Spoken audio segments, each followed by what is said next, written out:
Hector Malot, Sans famille, tome 1, chapitre 5, Sur la route avec Vitalis. Pour acheter les enfants 40 francs, il n'en résulte pas nécessairement qu'on soit un ogre ou qu'on fasse provision de chair fraîche afin de la manger. Vitalis ne voulait pas me manger, et par une exception rare chez les acheteurs d'enfants, ce n'était pas un méchant homme. J'en eus bientôt la preuve. Après avoir marché environ un quart d'heure, il m'abandonna le bras. « Maintenant, dit-il, chemine doucement près de moi, mais n'oublie pas que si tu voulais te sauver, Capi et Zerbino t'auraient bien vite rejoint. Ils ont les dents pointues. » Me sauver, je sentais que c'était maintenant impossible et que par suite il était inutile de le tenter. Je poussai un soupir. « Tu as le cœur gros, continua Vitalis. Je comprends cela et ne t'en veux pas. Tu peux pleurer librement si tu en as envie. Seulement, tâche de sentir que ce n'est pas pour ton malheur que je t'emmène. Que serais-tu devenu? Tu aurais été très probablement à l'hospice. Les gens qui t'ont élevé ne sont pas tes pères et mères. Ta maman, comme tu dis, a été bonne pour toi et tu l'aimes. Tu es désolé de la quitter. Tout cela, c'est bien, mais fais réflexion qu'elle n'aurait pas pu te garder malgré son mari. Ce n'est pas... Il n'a pas de quoi vivre, il est estropié, il ne peut plus travailler. Et il calcule qu'il ne peut pas se laisser mourir de faim pour te nourrir. Comprends aujourd'hui, mon garçon, que la vie est trop souvent une bataille dans laquelle on ne fait pas ce qu'on veut. Sans doute c'étaient là des paroles de sagesse, ou tout au moins d'expérience. Mais il y avait un fait qui, en ce moment, criait plus fort que toutes les paroles, la séparation. Je ne verrai plus celle qui m'avait élevée, qui m'avait caressée, celle que j'ai aimée, ma mère. Et cette pensée me serrait à la gorge, m'étouffait. « Réfléchis à ce que j'ai dit, petit, répétait de temps en temps Vitalis. Tu ne seras pas malheureux avec moi. » Après avoir descendu une pente assez rapide, nous étions arrivés sur une vaste lande qui s'étendait, plate et monotone, à perte de vue. Pas de maison, pas d'arbres, un plateau couvert de bruyères rousses, avec çà et là de grandes nappes de genêts rabougris qui ondoyaient sous le souffle du vent. Longtemps nous cheminâmes au milieu de tristes solitudes, ne quittant les landes que pour trouver des champs de bronde. C'était la première fois que je faisais une pareille marche d'une seule traite et sans me reposer. Mon maître avançait d'un grand pas régulier, portant Joli Cœur sur son épaule ou sur son sac, et autour de lui les chiens trottinaient sans s'écarter. De temps en temps, Vitalis leur disait un mot d'amitié, tantôt en français, tantôt dans une langue que je ne connaissais pas.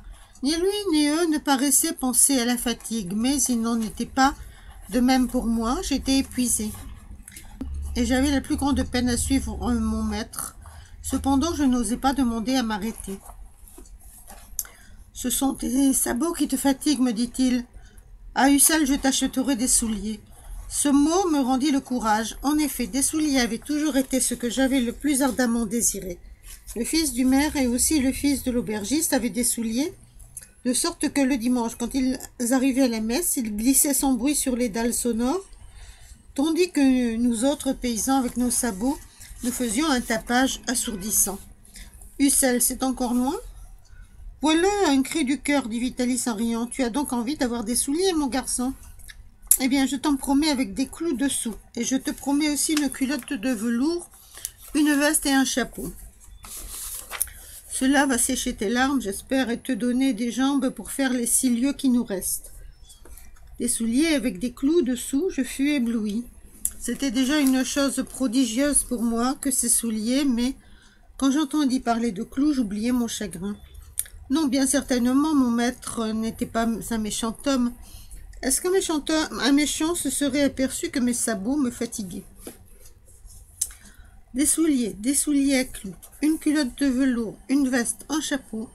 Ah, si mère Barberin me voyait, comme elle serait contente, comme elle serait fière de moi. Quel malheur qu'Ussel fût encore si loin. Voilà, les souliers et la culotte de velours qui étaient au bout des 6 lieues qui nous restaient à faire. Il me sembla que je ne pourrais pas marcher si loin. Heureusement, le temps vint à mon aide. Le ciel, qui avait été bleu depuis mon départ, s'emplit peu à peu de nuages gris, et bientôt il se mit à tomber une forte pluie fine qui ne cessa plus. Avec sa peau de mouton, Vitalis était assez bien protégé, et il pouvait abriter Joli Cœur qui, à la première goutte de pluie, était promptement rentré dans sa cachette. Mais les chiens et moi, qui n'avions rien pour nous couvrir, nous n'avions pas tardé à être mouillés jusqu'à la peau. « Ton rhume tue facilement ?» me demanda mon maître. « Je ne sais pas, je ne me rappelle pas avoir été jamais enrhumé. »« Bien cela, bien. Décidément, il y a du bon en toi, mais je ne veux pas t'exposer inutilement. Nous n'irons pas plus loin aujourd'hui. Voilà un village là-bas, nous y coucherons. » Mais il n'y avait pas d'auberge dans ce village et personne ne voulut recevoir une sorte de mendiant qui traînait avec lui un enfant et 3 chiens aussi crottés les uns que les autres. « On ne loge pas ici, nous disait-on. Si l'on nous fermait la porte au nez, nous allions d'une maison à l'autre sans qu'aucune s'ouvrît. Faudrait-il donc faire encore et sans repos les 4 lieues qui nous séparaient du sel? Enfin, un paysan plus charitable que ses voisins voulut bien nous ouvrir la porte d'une grange. Mais avant de nous laisser entrer, il nous imposa la condition de ne pas avoir de lumière. « Donnez-moi vos allumettes, dit-il à Vitalis. Je vous les rendrai demain quand vous partirez. Au moins, nous avions un toit pour nous abriter. » Et la pluie ne nous tombait plus sur le corps. Vitalis était un homme de précaution qui ne se mettait pas en route sans provision. Dans le sac de soldat qu'il portait sur ses épaules, il trouvait une grosse miche de pain qu'il partagea en 4 morceaux. Alors je vis pour la première fois comment il maintenait l'obéissance et la discipline dans sa troupe. Pendant que nous errions de porte en porte cherchant notre gîte, Zerbino était entré dans une maison et il en était ressorti aussitôt rapidement, portant une croûte dans sa gueule. Vitalis n'avait dit qu'un mot. « À ce soir, Zerbino. » Je ne pensais plus à ce vol quand je vis au moment où notre maître coupait la miche, Zerbino prendre une mine basse.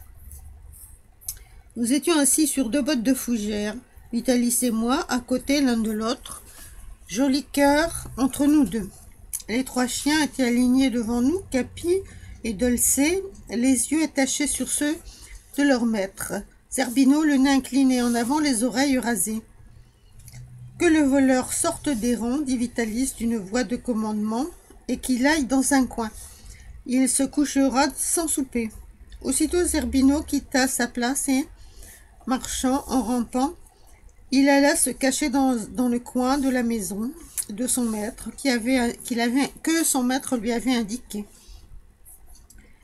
Il se fourra tout entier sous un amas de fougères et nous ne le vîmes plus, mais nous l'entendîmes souffler plaintivement avec des petits cris étouffés. Cette exécution accomplie, Vitalis me tendit mon partagea par un Barberin. Je n'avais certes pas été gâté, cependant le changement me parut rude. Ah, comme la soupe chaude que mère Barberin nous faisait tous les soirs m'eût paru bonne, même sans beurre. Comme le coin du feu m'eût été agréable, comme je me serais glissé avec bonheur dans mes draps, en remontant les couvertures jusqu'à mon nez. Mais hélas, il ne pouvait être question ni de drap ni de couverture, et nous devions nous trouver encore bien heureux d'avoir un lit de fougères. Brisé par la fatigue, les pieds écorchés par mes sabots, je tremblais de froid dans mes vêtements mouillés. La nuit était venue. La nuit était venue tout à fait, mais je ne pensais pas à dormir. « T'es donc là, dit Vitalis, tu as froid? »« Un peu. »« Un peu. » Je l'entendis ouvrir son sac. « Je n'ai pas une garde-robe bien montée, dit-il, mais voici une chemise sèche et un gilet dans lesquels tu pourras t'envelopper après avoir défait tes vêtements mouillés. Puis tu t'enfonceras sous la fougère. Tu ne tarderas pas à te réchauffer et à t'endormir. » Cependant, je ne me réchauffais pas aussi vite que Vitalis le croyait. Longtemps, je me tournais et me retournais sur mon lit de fougères, trop endolori, trop malheureux pour pouvoir m'endormir. Est-ce qu'il en serait maintenant, tous les jours ainsi, marcher sans repos sous la pluie, coucher dans une grange, trembler de froid, n'avoir pour souper qu'un morceau de pain sec, le cœur gros et les yeux pleins de larmes? Je sentis un souffle tiède me passer sur le visage.